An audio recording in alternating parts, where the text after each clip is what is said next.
So I'm scrolling Facebook and I see a post in this group I'm in from this woman sharing how she just is in a place where she feels like she cannot relate to black men, how she feels like, I don't know if she used the word hate, but she was just really just kind of laying her guts out about how she just does not feel safe with black men. She doesn't feel safe being in relationships with them anymore. She's never had success with black men.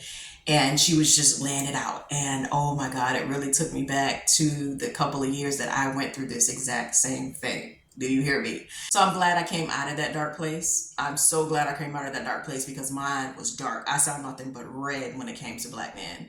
And of course, I now know and understand very well, that this was a strategic move, by this society to divide the black man and the black woman. Very, very strategic move, and I understand that. But I definitely, became a casualty to that. In 2016, this guy I was involved with did exactly what I knew he was going to do. And I say that because my intuition has always been strong. Yes. Basically, I had allowed myself to settle for a situation where we were doing everything, and I mean damn near everything that looked like a relationship, but we decided that it wasn't a relationship. We decided we weren't together. And when I mean everything, I mean a whole situationship and then some, right? And so when we agreed to do this, like we verbally agreed to do this, it wasn't just something that happened or we fell into it or somebody was uncomfortable or somebody had feelings and didn't say anything. We agreed that this is what we were doing. So I asked him, and it's funny, asked him early on, I said, listen, if you do decide to go date somebody on a serious level, please let me know ahead of time so I can kind of wean myself away from this situation. Specifically said these things to him. Did he do it? Nope. And guess how I found out? Scrolling Instagram one morning, and he done posted a picture with this girl. Posted a whole picture, whole post, all these words with this girl. What the hell? So this is how I had to find out, first of all, social media. And then secondly, you literally did the thing I asked you not to do.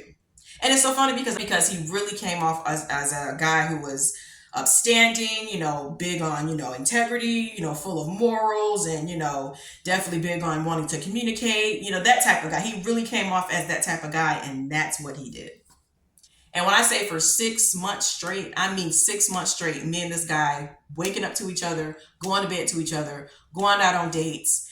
He was the first guy I actually went to a fucking swingers club with. Had the time of my fucking life. It ended up being a wonderful experience. But anyway, 6 months straight, me and this guy are going at it full strong. You would think we were together. I mean, the first thing in the morning, we're texting each other. The have a good days, the throughout the day, the come to pick me up on lunch breaks and taking me to lunch and all this time we were spending together, but we were not together, right? And that's how I found out. When that happened, that literally was the straw to the camel's back of all the experiences that I had had with black men up until that point. I hated black men for almost a good 2 years after that. I mean, I went red. And it got to the point where I started getting scared because number one, I had never felt that kind of hate before. Because it was big, it was bad. I had never felt that much hate. I've never hated anyone in my life. So to feel that much rage and hate toward black men, it scared me. It was awful. God, it was awful. And to try to deal with it, of course, I went to fucking religion.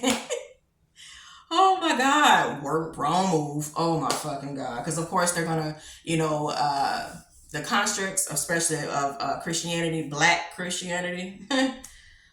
I'm not. That's gonna be a whole nother video. But anyway, wrong move. Anyway, but yes, for a couple of years I was in a red zone, and that much hate consuming me scared me so bad.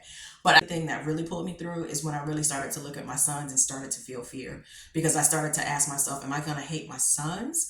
Are they going to turn into, what these men are when they become, men, or when they become sexually active? Is this what my sons are going to turn into? Is this what I have to look forward to? Oh my God, I'm going to hate them too. So that I think is the thing that really, that is the thing that really pushed me to try to figure out another way to deal with my hate. But I wanted to share that because I know so many of us, black men, and not just the women, I know men have it clearly, especially the men that make it very obvious when they don't have a preference, but they try to make it seem that other races are better than black women. And that ain't preference, honey. That's hurt. Okay. When you have a preference for something, it has nothing to do with what you don't prefer. You don't have to go out of your way saying, oh, well, I like this better because this is just this is X, Y, and Z.